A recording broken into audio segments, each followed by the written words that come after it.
Hi అండి.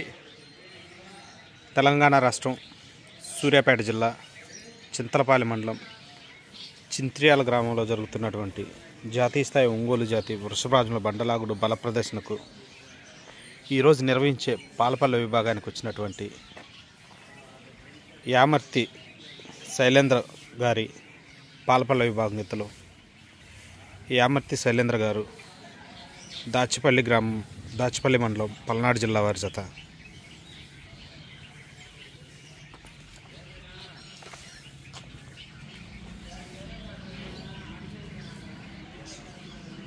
యామర్తి శైలేంద్ర గారి పాలపల్ల విభాగం ఎత్తులు ఈరోజు నిర్వహించే పాలపల్ల విభాగానికి వచ్చినటువంటి జత చింత్రియాల గ్రామం చింతలపాలెం మండలం సూర్యాపేట జిల్లా తెలంగాణ రాష్ట్రం.